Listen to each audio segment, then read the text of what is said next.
할렐루야. 오늘은 맥주 감사절로 지킵니다. 맥주 감사절은 처음 보리를 추수하며 하나님께 감사하여 그 감사로 인해서 하나님 안에서 신앙을 고백하고 또한 이웃을 섬기는 절기가 맥주 감사절입니다. 감사는 신앙이라고 생각합니다. 은혜입니다. 믿음의 표현입니다. 믿음으로 표현해야 하는 것입니다. 감사는 감사를 낳습니다. 우리가 10가지 중에 한 가지만 감사할 일이 있어도 우리가 감사하면 나머지도 다 감사로 변합니다. 그러나 10가지 중에 한 가지의 불평이 있는데 그 불평을 말하기 시작하면 그 9가지의 감사도 불평으로 바뀝니다. 우리는 감사를 믿음으로 고백하는 승리자가 되시길 주님의 이름으로 축복합니다. 맥주 감사절은 처음 추수를 하며 하나님 앞에 감사하는 절기입니다. 그러니까 추수를 이제 막 시작하는 시점에 감사를 합니다. 굉장히 분주하죠. 사실은 여러 가지 이유를 댈 수 있습니다. 이럴 때는 좀 이렇게 분주하고 바쁠 때는 좀 방법을 좀 바꿔야 되지 않겠습니까? 이렇게 이야기했을 때예요. 그러니까 환경이 감사할 수 있는 절기가 아닌 겁니다. 막 농번기가 이제 추수하기가 막 시작되는, 굉장히 바빠지기 시작하는, 그런데 그 첫 수확을 거둬들이면서 맥주 감사절로 하나님 앞에 먼저 감사하라고, 이렇게 하나님이 주신 은혜를 기억하고 또한 계속해서 수확할 그 은혜를 기억하며 하나님께 감사하는 절기가 맥주 감사절인 것입니다. 사랑하는 성도 여러분, 어떤 환경일지라도 어떤 역경일지라도 감사를 믿음으로 보는 은혜가 이 맥주 감사 절기에 고백되어지길 주의 이름으로 축복합니다. 그러니까 감사해야 하는 겁니다. 우리 따라합시다. 하나님 감사합니다. 하나님 감사합니다. 이제 옆에 분들과 함께 감사하겠습니다. 장로님 감사합니다. 이제 3분 이상씩, 권사님 감사합니다. 집사님 감사합니다. 성도님 감사합니다. 앞뒤로 보면서 성가대가 제일 열심히, 우리 찬양대가 제일 열심히 하시네요. 감사는 뭐라고요? 감사를 낳고, 감사는 믿음의 고백이라는 거예요. 할 수 있어서 하는 게 아니라 할 수 없는데도 감사를 하면 하나님이 은혜가 임한다는 겁니다. 맥주 감사절이 사실은 감사할 수 있는 절기가 아니라 하나님의 은혜를 고백하며 감사하는 믿음으로 표현하는 절기라는 겁니다. 제자입니까? 라는 후안 카를로스 오르티즈 목사님이 쓴 책에 의하면 오늘 세상에는 2 종류의 무신론자가 있다고 합니다. 첫째는 존재론적으로 하나님이 없다, 하나님은 존재하지 않는다, 이렇게 생각하는 무신론자. 2번째로는 하나님이 존재한 것은 믿어요. 하나님이 있다고 생각합니다. 하나님이 구원자라고 생각합니다. 그러나 내 삶의 주인이라고 생각하지 않는 거예요. 내가 하나님의 은혜 가운데 사는 자라고 생각하지 않는 겁니다. 그러니까 하나님의 주권, 소유권을 인정하지 않는 무신론자. 교회는 다니는데 하나님의 은혜를 전적으로 고백하지 않는 무신론자. 사랑하는 성도 여러분, 우리는 내 인생의 주인이 하나님 되심을 고백하시기 바랍니다. 내 삶의 모든 것이 하나님께 있음을 인정하는 신론, 유신론자가 되시기 바랍니다. 하나님의 소유권을 인정하지 않는 자는 감사할 수 없습니다. 왜? 내 것을 다 하는 거니까. 내 것을 드리고, 내 것을 헌신하고, 내 것을, 내 가정을, 내 자녀를, 내 교회를 다 내 거예요. 그러니까 감사가 있을 수 없어요. 잘 이루어지면 당연한 거고, 잘 이루어지지 않으면 불평하게 됩니다. 그러나 모든 것이 하나님께 소유권이 인정된 사람은 주신 것도 감사, 주지 않아도 또 주실 것을 바라보며 감사. 그러니까 그의 삶 속에서는 어떤 상황과 역경 속에서도 감사할 수 있는 겁니다. 소유권, 자기 소유권을 포기하지 않는 자에게는 감사는 점점 줄어들고, 자기 소유권을 포기하고 하나님의 은혜를 고백하는 자는 감사가 점점 늘어난다는 것입니다. 맥주 감사 절기를 통하여 하나님의 소유권이 인정되어 감사가 넘치는 성도 되길 주의 이름으로 축복합니다. 싱가포르의 한 한인 교회에 어떤 남편이 자기 부인과 함께 등록을 합니다. 이 부인은 암 말기였어요. 이제 시한부 인생 얼마 남지 않았습니다. 사실 이 가정은 굉장히 잘 사는 성공한 가정입니다. 좋은 대학 나왔고 카이스트에서 근무하다가 싱가포르로 갑니다. 돈도 많이 벌었고 사회적으로도 인정받고 사회적으로도 높은 지위에 있는, 그러니까 자수성가한, 자기가 자기 힘으로 모든 걸 다 이루어온 사람이었습니다. 돈, 지위, 건강 다 가졌어요. 그러니까 지금까지는 자기 힘으로 모든 것이 다 된 사람이었습니다. 그런 그가 이제 말기 암 걸린 자기 아내와 함께 교회에 왔어요. 왜요? 자기가 할 수 없는 게 뭔지를 깨닫던 겁니다. 자기가 할 수 없는 일이 있다는 걸 알게 됐어요. 박사 학위가 있는데도, 돈을 많이 벌었는데도, 좋은 직장을 갖고 있는데도 할 수 없는 게 있었던 겁니다. 그래서 그는 교회에 와서 목사님께 질문을 합니다. 목사님, 전 제가 제 인생에 제 힘으로 다 된다고 생각했어요. 제가 생각한 대로 모든 것이 다 된다고 알았어요. 그런데 제 아내가 암에 걸려서 이렇게 죽어가고 있는데 나는 아무것도 할 수가 없어요. 내가 이제야 비로소 깨달았어요. 나는 아무것도 아니라는 것을. 목사님이, 그래요, 형제님이 이제 예수님을 만났고 예수님을 주인으로 고백한다면 부인을 위해서 기도하세요. 우리의 생명의 주 되신 주님을 만나십시오. 우리의 인생의 주인 되신 주님 앞에 간절히 기도하세요. 그래서 그 부부는 이제 하나님이 그 가정의 주인 되심을, 자신들의 삶의 주인 되심을 고백하며 기도하는 가정으로, 할렐루야, 우리는 하나님을 만나길 원합니다. 하나님이 우리 인생의 주인 되심을 고백할 때 진정한 감사가, 도리어 어려운 중에도 감사할 일이 생겨나는 기적이, 역사가, 하나님의 은혜가 일어날 줄 믿으시기 바랍니다. 하나님이 내 인생의 주인이십니다. 소유권이 인정되지 않으면 감사는 없다는 것입니다. 나를 버려야 하나님을 만난다는 것입니다. 내 고집, 내가 갖고 있는 뜻, 내 인생 하나님께 다 내려놓으시고 주님이 내 인생의 주인이심을 고백하는 맥주 감사절이 되길 간절히 소원합니다. 오늘 우리 읽은 본문을 가지고 세 가지의 은혜를 함께 나누고자 합니다. 첫째, 성회를 공포하라. 오늘 성경 21절에 보니까 성회를 공포하라, 우리가 하나님 앞에 모여 예배해야 할 것을 이야기합니다. 오늘 읽은 성경 본문 21절을 같이 한번 읽도록 하겠습니다. 이날에 너희는 너희 중에 성회를 공포하고 어떤 노동도 하지 말지니 이는 너희가 그 거주하는 각처에서 대대로 지킬 영원한 규례니라. 영원한 규례, 그 첫째는 뭐라고요? 성회를 공포하라는 거죠. 맥주절에 제일 먼저 해야 할 일은 한 곳에 모여 하나님께 예배하는 것입니다. 예배는 우리가 아바드라고 하는데, 아바드는 섬긴다는 뜻입니다. 하나님을 섬기는 것은 곧 예배하는 것을 뜻하죠. 예배한다는 것 곧 하나님을 섬기는 삶을 말합니다. 우리의 삶 속에 가장 중요한 것은 하나님을 섬기는 겁니다. 하나님을 섬기는 성도 되길 간절히 소원합니다. 하나님이 우리를 지으신 제일된 목적이 하나님을 섬기는 겁니다. 하나님을 섬기고 하나님께 영광 돌리도록 우리는 창조되었습니다. 이사야 43장 7절에 내 이름으로 불려지는 모든 자 곧 내가 내 영광을 위하여 창조한 자를 오게 하라. 내가 그를 지었고 그를 내가 만들었느니라.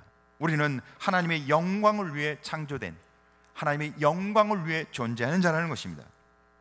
그래서 맥주 감사절기에 제사를 드립니다. 구약에는 짐승의 폐로 제사를 드렸습니다. 신약에는 예수 그리스도 피로 우리는 예배를 드립니다. 맥주절에 제사를 드리는데 세 가지의 제사를 드립니다. 첫 번째가 감사로 드린 소제였습니다. 소제는 수확을 한 그 곡물로 하나님 앞에 드립니다.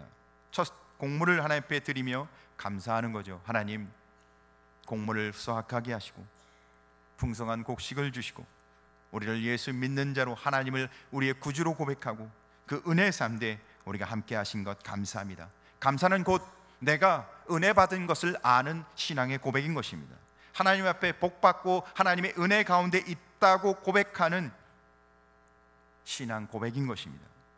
감사의 제사, 소제를 드립니다. 시편 50편 23절에 보니까 감사로 제사를 드리는 자가 항상 나를 영화롭게 하나니 그의 행위를 옳게 하는 자에게 내가 하나님의 구원을 보이리라.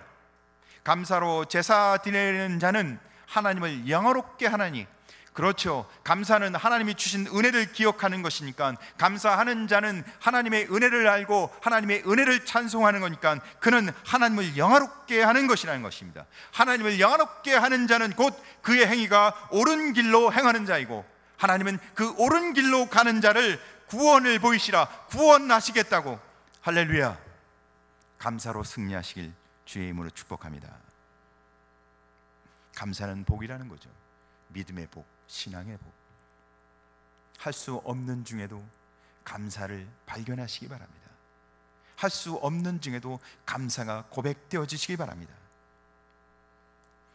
어느 한 교수님이 자기 은사인 학장님을 찾아갑니다. 이 교수님이 얼굴에 근심이 가득 찼어요. 왜냐하면 자기 아내가 불치병에 걸렸기 때문입니다. 그동안 열심히 살아왔는데, 그동안 열심히 사역했는데 이제 아내가 불치병에 걸려서 사람 보기도 싫고 자포자기에 누워 있습니다. 그러니까 너무 힘들어서 은사를 찾아가 기도받고 또 위로받기 위해서 찾아갑니다. 그런데 이 은사가 기도해주고 격려해준 다음에 노트 한 권을 줘요. 깨끗한 노트 한 권을. 그리고는 그 노트를 주면서 그 아내에게 갖다 주라고 합니다. 그리고 힘들고 어려울 때마다 그 노트에 힘들지만 감사의 제목을 찾아서 노트에 쓰라고. 그래서 그 아내가 노트를 받았습니다. 그리고 막상 받고선 정말 힘든데, 몸도 아프고 이제 얼마 남지 않는 삶을 살아가는데 뭐 감사할 일이 있겠습니까? 그런데 그 이야기를 듣는데 내가 무슨 감사할 일이 있을까 생각하며, 그래도 정말 힘들면 그 은사의 이야기를 기억하며 노트에 감사를 쓰기 시작했어요. 그래서 1페이지부터. 근데 힘들지만 감사를 쓰다 보니까, 어렵고 고통스럽지만 감사를 쓰다 보니까 어느덧 그 노트 한 권에 감사가 가득 찼습니다. 할렐루야. 그런데 그 노트에 감사가 가득 찼는데 놀랍게도 병이 다 나았어요. 감사를 찾고 또 찾고 은혜 가운데 믿음으로 고백하며 감사를 찾고 또 찾으니까 죽을 병이 나을 병으로 바뀌었다는 것입니다. 감사는 기적을 일으키며 하나님의 은혜를 고백하며 감사하는 자에게는 하나님이 역사하는 줄 믿으시기 바랍니다. 우리는 감사를 찾는 믿음의 사람이 되시길 주의 이름으로 축복합니다. 감사는 능력입니다. 하나님의 은혜를 아는 자는 감사를 하게 됩니다. 하나님의 은혜를 아는 자는 감사하게 되고 하나님을 영화롭게 합니다. 레위기 23장 17절 말씀에 너희의 처소에서 10분의 2 에바로 만든 떡 2개를 가져다가 흔들지니 이는 고운 가루에 누룩을 넣어서 구운 것이요 이는 첫 요제로 여호와께 드릴 것이며. 소제를 드리는데, 곡식으로 하나님 앞에 제사를 드리는데 10분의 2 에바로, 그래서 1에바, 10분의 1에바는 보통 2kg에서 3kg 정도가 된다고 합니다. 그런데 그렇게 만든 떡 2개를 만들어서 흔들으래요. 흔들기 위해서는 들어야 합니다. 드는 것을 우리가 거제라 하고 흔드는 것을 요제라 합니다. 오늘 성경에서는 그렇게 떡을 잘 만들어서 고운 가루로 누룩을 넣어서 떡을 잘 만들어서 보통 2, 3kg쯤 되니까 굉장히 무겁겠죠. 그러나 그것을 들어서 흔들으라는 겁니다. 왜 그렇게 했을까요? 그냥 평범한 감사가 아니라 감사를 찾아서 번쩍 들어 올려서 하나님의 은혜 앞에 큰 감사임을, 너무 큰 감사인 것을, 너무 굉장한 감사인 것을 들어 표현하라는 것입니다. 여러분 힘드신가요? 고통이 있나요? 막막하신가요? 희망이 보이지 않나요? 그러면 믿음으로 감사를 찾아 드러내어 높이 들고 힘차게 흔들어서 할렐루야, 할렐루야 은혜를 고백하며 감사하는 성도가 되시길 주의 이름으로 축복합니다. 요제는 바로 소제를 드릴 때 굉장한 감사로 고백하라고, 맥주 감사제를 하나님 앞에 소제로 드리며 하나님 내게 너무 감사합니다, 너무 감사합니다, 온몸과 온 마음을 다하여 감사하라고 하나님이 우리에게 주시는 은혜인 것입니다. 두 번째로 헌신의 제사인 번제를 드리게 하십니다. 우리는 주를 위해 사는 것이 복인 줄 압니다. 예수 믿는 사람 중에 말씀대로 살면 복되지 않다고 생각하는 사람은 아무도 없을 것입니다. 그러면 주를 위해 산다는 것은 자기를 위해 살지 않는다는 뜻입니다. 나를 위해 산다? 아니에요. 내 욕심, 내가 하고 싶은 것, 내 의지 다 버리고 주님의 뜻, 주님의 말씀대로 사는 것, 이게 주를 위해 사는 것이고, 그렇게 살 때 복되다고 성경은 말합니다. 레위기 18절 말씀에 보니까 너희는 또 이 떡과 함께 1년 된 흠없는 어린 양 7마리와 어린 숫소 1마리와 순양 2마리를 드리되 이것들을 그 소제와 그 전제 제물과 함께 여호와께 드려서 번제로 삼을지니 이는 화제라 여호와께 향기로운 냄새며. 이제 동물들을 잡아 번제를 드립니다. 그래서 7마리의 양, 숫소 1마리, 순양 2마리, 많죠, 제물도. 이것을 잡아서 어떻게 해요? 번제로, 이는 화제라, 태워서 드리는 제사다. 그러니까 번제는 산채로 드리는 게 아니라 죽어야 하는 겁니다. 그러니까 번제는 헌신의 제사입니다. 가끔 바퀴벌레가 한 마리 나타나서, 바퀴벌레가 빠르잖아요. 샥 지나가는 걸 탁 잡으면 어떻게 해요? 으그러집니다. 끔찍하죠, 으그러지면. 근데 소를 어떻게 해요? 가죽을 벗기고 내장을 끄집어내고 피를 빼고, 보통 쉬운 일이 아닙니다. 그 어려운 과정을 거치면서 소가 어떻게 해요? 죽어야만 돼요. 그 죽은 소를 어떻게 해요? 화제로 불로 태워 하나님 앞에 드리는 겁니다. 희생제사, 헌신의 제사, 그것이 번제입니다. 우리가 하나님 앞에 나아가는 것은 우리가 죽어야 합니다. 죽지 않으면 절대 역사는 없습니다. 남편을 속썩이는, 아니 아내를 속썩이는, 아주 지독하게 속썩이는 남편이 있었습니다.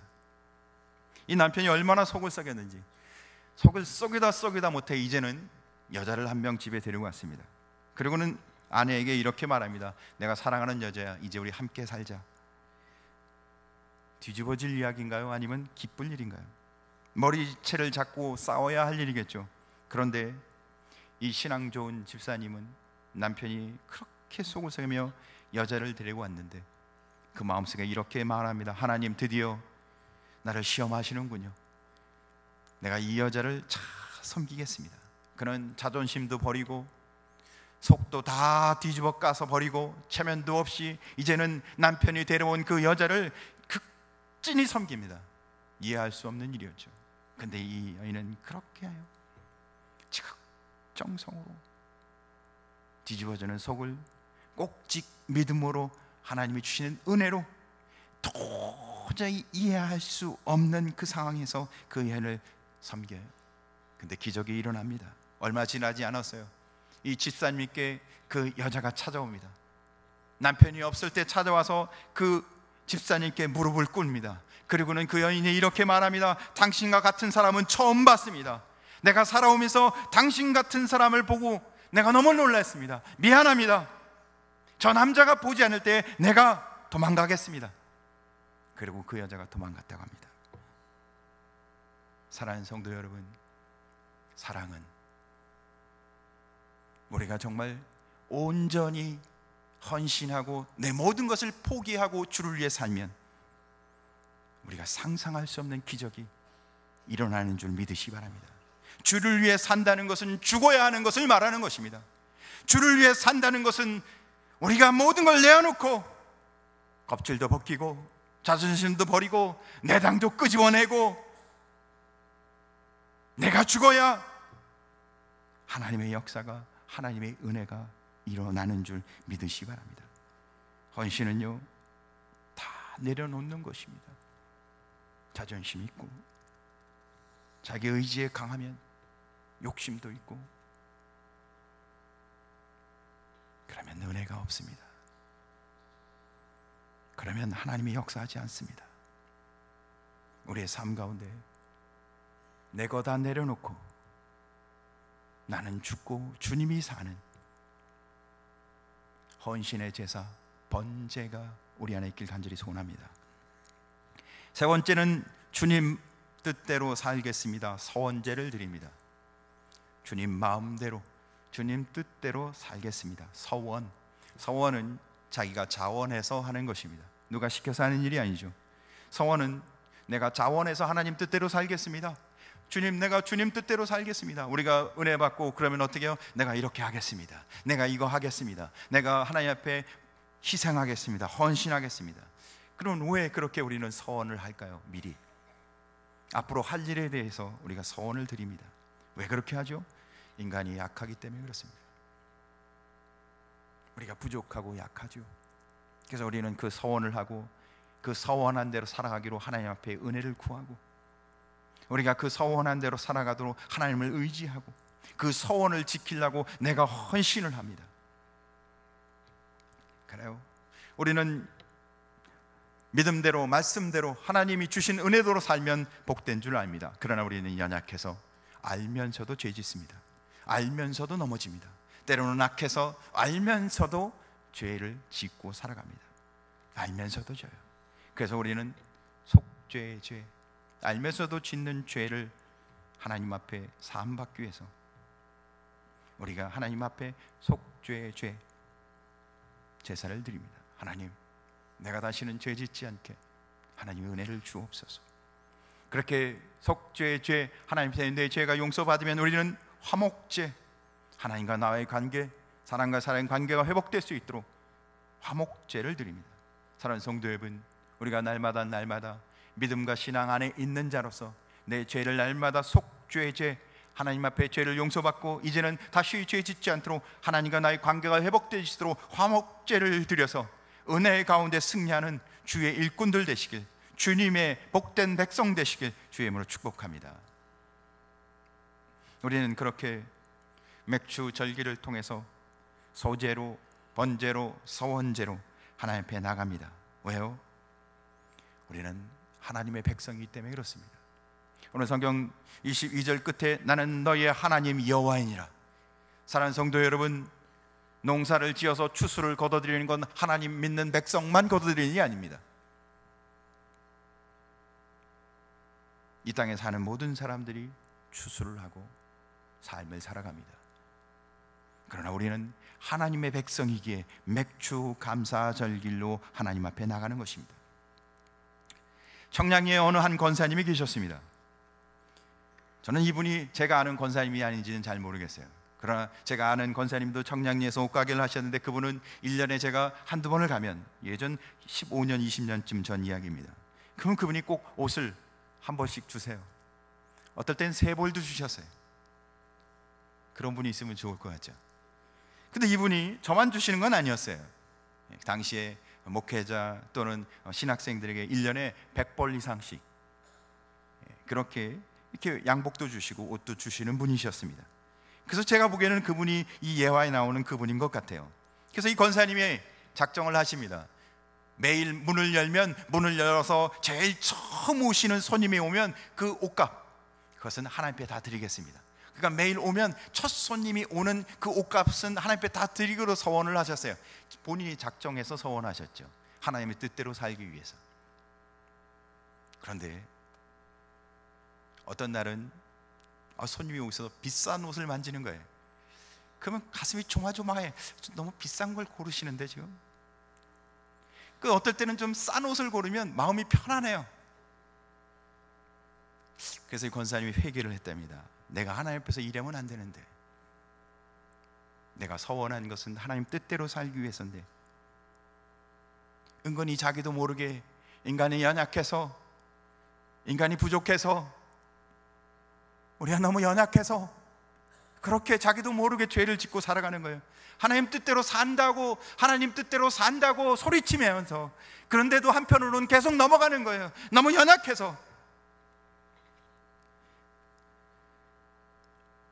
사랑하는 성도 여러분, 우리는 믿음의 선택을 하는, 자원하여 주님의 은혜를 고백하며 사는 성도 되시길 주의 이름으로 축복합니다. 두 번째로는 노동하지 말라, 이렇게 기록하고 있습니다. 우리 21절을 같이 한번 읽겠습니다. 시작. 이날에 너희는 너희 중에 성회를 공포하고 어떤 노동도 하지 말지니 이는 너희가 그 거주하는 각처에서 대대로 지킬 영원한 규례니라. 그래요. 성회를 공포하고 소제와 번제와 서원제를 드린 다음 뭐라고요? 어떤 노동도 하지 말랍니다. 노동만 하지 말라는 게 아니라 어떠한 것도 하지 말고 주님 안에서 안식을 누리라는 겁니다. 예배드리는 것을 통해서 하나님의 은혜 안에 거하라는 것이죠. 이 맥주절의 핵심은 예배 후 그 은혜 안에 거하라는 것입니다. 할렐루야. 우리는 우리에게 주시는 그 은혜 안에 거하는, 믿음과 신앙 안에 거하는, 주님만 바라보는 믿음의 삶을 살아가시길 주의 이름으로 축복합니다. 사랑 안에 거하는 날, 하나님이 주신 은혜 안에 거하는 날. 그래서요, 놀랍게도 이 맥추절은 신약에 오니까 오순절, 칠칠절, 성령 강림절, 그러니까 마가의 다락방, 사도행전 2장에 성령이 임하는 그 성령이 임한 날이 바로 그날 맥추절이었어요. 그러니까 그날에 성령이 오셔서 하나님의 은혜를 깨닫고 하나님의 은혜 안에 거하여 믿음으로 승리하게 하고 믿음으로 고백하게 하셨던 성령 강림일, 오순절 성령이 오셨다는 겁니다. 주님은 우리가 주 안에서 늘 함께 하길 원하십니다. 내가 노력하고 내가 애쓴 거로 서 있는 게 아니라, 내가 그만큼 뭘 했기 때문에 서 있는 게 아니라 은혜 안에 늘 승리하길 원하십니다. 성령 안에 늘 거하길 원하십니다. 할렐루야. 우리가 잘 알고 있는 성철 스님, 그는 그때 당시에 그를 다 성자라고 여겼습니다. 그가 고행을, 또 그가 수행을 얼마나 열심히 했는지, 그가 20년 동안 산속에 살았답니다. 근데 20년 동안 산속에 살 동안 10년 동안은 가부좌를 틀고 꼼짝도 안 했대요. 앉아서요 10년을 살았답니다. 어떻게 그렇게 사는지 인간이 아닌 것 같아요. 30년 동안 옷을 한 벌만 입었답니다. 그래서 옷이, 그가 어떻게 해요? 온 몸 다 기운 거예요. 그래서 조각조각 다 기운 옷으로 한 벌 동안 30년을 산 겁니다. 얼마나 검사고 수행과 고행을 했는지. 그렇다면 그의 인생은 복되어야 하는데, 그가 죽기 전 마지막으로 만난 그의 딸에게 그는 이렇게 고백했다고 합니다. 나는 잘못 살았다. 나는 지옥 간다. 내가 지은 죄가 수미산보다 높다. 얼마나 많은지 나는 해결할 수 없어. 아비귀한 지옥으로 간다. 그는 수십 년을 수행하며 깨끗하게 죄 안 짓고 살았는데, 그렇게 고행하고 수행했는데 그는 지옥에 산 수미산보다도 자기 죄가 더 많고 자기는 지옥에 간다고 말했습니다. 사랑하는 성도 여러분, 예수 그리스도가 아니면 우리는 거룩함이 없습니다. 우리는 은혜가 없습니다. 예수 십자가 안에 살아야 합니다. 보혈의 은혜 안에 살아야 합니다. 우리는 그 은혜 안에 사는 것이 복된 줄 믿으시기 바랍니다. 오늘 성회로 모여 너 아무것도 하지 말라, 노동하지 말라, 우리는 아무것도 하지 말라, 주님의 은혜를 보고 주님의 은혜 안에 거하는 믿음의 삶 되시길 주의 이름으로 축복합니다. 세 번째, 남겨두라. 22절에 이야기합니다. 맥추절에 보리를 추수하는데 법칙이 있습니다. 남겨두라 합니다. 22절을 한번 같이 읽겠습니다. 시작. 너희 땅에 곡식을 벨 때 밭 모퉁이까지 다 베지 말며 떨어진 것을 줍지 말고 그것을 가난한 자와 거류민을 위하여 남겨두라. 나는 너희의 하나님 여호와이니라. 남겨두는데 다 베지 말고 그리고 남겨두는데 가난한 자와 거류민을 위하여 남겨두라고 합니다. 추수할 때 가난한 사람들을 위해서 남겨두는 아름다운 이웃 사랑을 실천하는 절기. 그러니까 하나님의 사랑과 그 사랑 안에 거하면서 우리는 어떻게 해요? 이웃, 형제, 자매를 위해 그 사랑을 실천하는 절기. 그러니까 맥주 감사절은 은혜 받은 것 고백만 하는 것이 아니라 실질적으로 그 은혜를 안다면 내가 어떻게 살아야 할지 그것을 실천해야 한다는 것을 말하고 있습니다. 실천하지 않으면, 삶이 변하지 않으면, 사랑할 사람을 사랑하지 않고 원수를 사랑하지 않고 내가 해야 할 일을 하지 않고 믿음으로 살아야 할 때 믿음으로 살지 않고 감사하는 것은 위선이죠. 정말 은혜를 알고 그 은혜 안에 거한다면, 하나님의 사랑을 알고 그 사랑 안에 거한다면 우리는 그 사랑을 실천하는, 이웃을, 형제를, 자매를 사랑하는, 용서하는, 그들을 품고 섬기는 하나님의 은혜가 있길 간절히 소원합니다.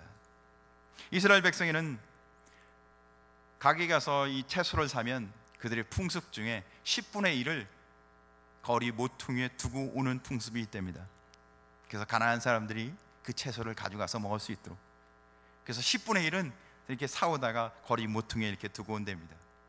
우리나라도 그런 풍습이 있죠. 까치밥이라는 게 있죠. 그래서 까치밥은 항상 남겨둬야 합니다. 그래서 나무 열매를 딸 때 다 따지 않고 얼마간을 남겨둬서 까치가 와서 먹고 갈 수 있도록. 그리고 이 조상들은요, 아주 지혜로운, 까치까지도 사랑하는, 근데 그 외에도 몇 가지의 아름다운 풍습이 우리에게는 있더라고요. 복곡이라는 게 있습니다. 아이가 낳으면 그 아이의 이름으로 곡식을 조금씩 모아놓고 그 모은 곡식을 가난한 사람들에게 놓아주면 그 선행한 것이 그 아이에게 다 돌아가서 그 아이가 복되어지는 그것을 복곡이라고 한답니다. 마당쓸이라는 게 있습니다. 너무 가난하면 부잣집 마당을 쓸어달라 말하지 않은 데도 가서 쓰는 거예요. 그리고 마당을 깨끗이 쓸면 부자된 주인이 누가 쓸었어? 누구 집 김서방이 쓸었답니다. 그러면 그 집에 곡식을 보내주는 것이 마당쓸이라고 합니다. 서덤이라는 게 있습니다. 서덤은 밥을 짓는데 좀 형편이 되는 집에서는 밥을 지을 때 항상 자기 식구 수만큼만 밥을 짓는 게 아니라 3인분을 더 한답니다. 서덤, 덤으로 세 사람 인물을 더 하는 거예요. 그래서 누가 언제 어떻게 찾아와더라도 그래 오늘 밥 더 했지, 빨리 와 먹어. 제가 어렸을 때도 제가 혹시 저희 어머니 부모님이 안 계실 때 옆집에서 아주머님 항상 부르세요. 면수야 밥 먹어라. 그러면요 밥을 주시는데 그때는 이 사기 그릇에, 이렇게 큰 사기 그릇에 밥을 주시잖아요. 근데 그릇보다도 밥이 위에 그만큼 더 담겨 있어요. 그리고는 거기에 뭐가 박혀 있어요? 감자가, 주먹만한 감자가 떡 박혀 있는 거예요. 그리고는 그 한 그릇을 다 먹었는데도 또 한 그릇을 더 주세요. 그렇게 우리는 서덤, 그런 훈훈한 정을 갖고 있는 민족이었죠. 산나물 설이라는 게 있습니다. 봄이 되면 보릿고개가 찾아오죠. 우리는 보릿고개가 있던 민족이었습니다. 가난하고 헐벗고 먹을 게 없는 시절, 그러면 너무 배고플 때 산에 가서 산나물을 뜯어다가 부잣집 장독대에 갖다 놓고 그러고는 장독대에 있는 된장, 고추장을 퍼가는 겁니다. 서리를 해가는 거죠. 그러나 그것은 도둑이라고 생각하지 않고 그렇게 산나물 서리로 인정을 했다고 합니다. 또 내장 나누기라는 게 있다고 합니다. 소나 또는 돼지를 잡을 때 다 잡으면 고기는요 돈 주고 다 팔지만 내장은 그 마을의 가난한 사람에게 공짜로 나눠주는 거예요. 내장 나누기. 우리는 그런 아름다운 풍습을 갖고 있는 후손입니다. 그뿐만 아니라 우리는 그 아름다운 풍습을 갖고 있는 후손의 믿음의 사람입니다. 우리가 어떻게 살아야 한다고요? 이웃을 사랑해야 합니다. 주님의 사랑으로. 형제를 사랑해야 합니다. 주님의 사랑으로. 그들은 우리가 주님의 사랑으로 실천해야 할, 오늘 이 맥주 절기를 통해서 우리에게 주신 하나님의 사랑을 실천하는, 우리가 주님의 사랑으로 실질적으로 사랑을 실천하며 살아가는 복된 성도 되길 주의 이름으로 축복합니다.